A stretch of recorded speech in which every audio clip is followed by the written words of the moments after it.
नमस्कार, सुप्रियाज किचनमध्ये तुम्हा सर्वांचं पुन्हा एकदा मनापासून स्वागत आहे।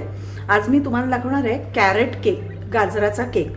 आता हल्ली लाल गाजरं यायला लागलेत बाजारात, तर त्याचा आज मी तुम्हाला केक दाखवणार आहे। इथे मी ज्यामध्ये आपल्याला बेक करायचा आहे तो टीन तयार करून घेतला आहे। इथे बटर पेपर लावून ऑइलनी ब्रशिंग करून घेतलेलं आहे। आता सगळ्यात आधी आपण घ्यायचे 3/4 कप पिठी साखर, यामध्ये घालूया अर्धा कप दूध।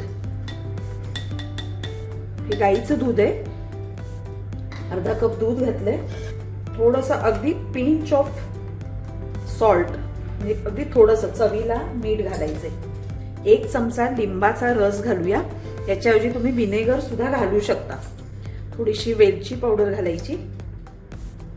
1/4 कप हे साजूक तूप आहे, मी वितळवून घालते। वितळलेलं साजूक तूप पाव कप घालायचे, याच्याऐवजी तुम्ही तेल सुद्धा घेऊ शकता। आता हे सगळं व्यवस्थित ढवळून घेऊया, साखर विरघळली पाहिजे। तर हे बघा सगळं व्यवस्थित मिक्स झालेलं आहे। यामध्ये आपण आता ड्राय इंग्रेडियंट्स घालणार आहोत। इथे मी 1 कप मैदा घेतलेला आहे। या मैद्याऐवजी तुम्ही गव्हाचं पीठ घेऊ शकता, साखरेऐवजी गूळ घेऊ शकता। 1 टीस्पून बेकिंग पावडर आणि 1/4 टीस्पून बेकिंग सोडा घालायचा आहे।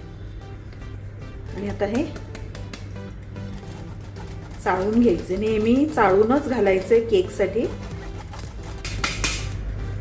आता हे व्यवस्थित मिक्स करून घेऊया। यात तुम्हाला हवं असेल तर रंग सुद्धा घालू शकता। आता हे बघा सगळं मिक्स झालेलं आहे, यातल्या गाठी सगळ्या मोडलेल्या आहेत। आता यामध्ये मी घालणार आहे गाजर, हे किसून घेतलेलं आहे मी। हे व्यवस्थित भरून घ्यायचं आहे 1 कप। आता यामध्ये थोडेसे ड्रायफ्रुट्स घालूया, ऑप्शनल आहेत। ते मी काजू आणि मनुका घालते। आता हे सगळं मिक्स करून घेऊया व्यवस्थित। हे बघा आता सगळं मिक्स झालेलं आहे, परफेक्ट आहे याची कन्सिस्टन्सी। याच्यापेक्षा पातळ नको आहे आपल्याला। ओव्हन मी 180 डिग्रीजला 10 मिनिटं प्रीहीट केलेलं आहे। आता आपण या मोल्ड मध्ये घालायचे।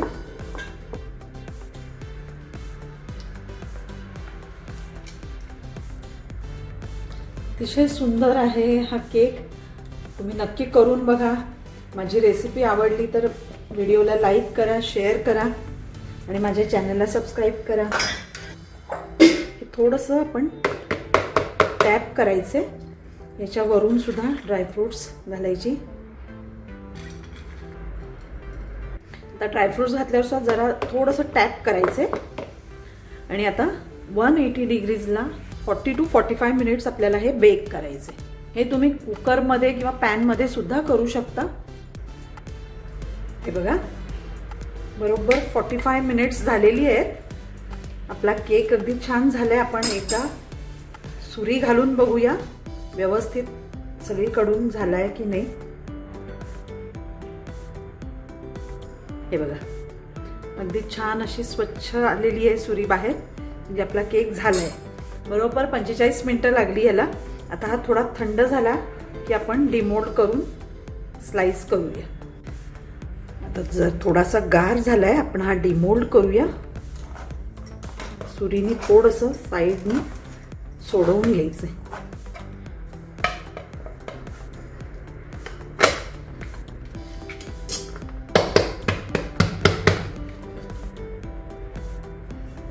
वाव, प्लास्टिक काढून घ्यायचे मस्त।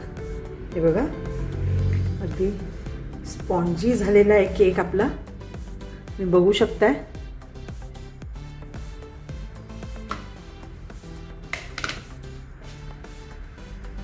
आता हा कट करूया आपण।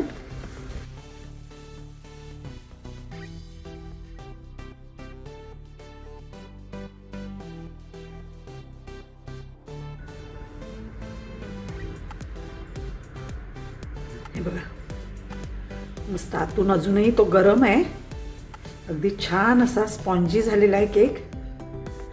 हे बघा,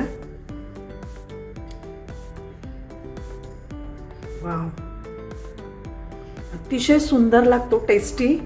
हा तुम्ही नक्की करून बघा आणि आवडला तर माझ्या चॅनलला सबस्क्राईब करा, लाईक करा, शेअर करा. थँक्यू.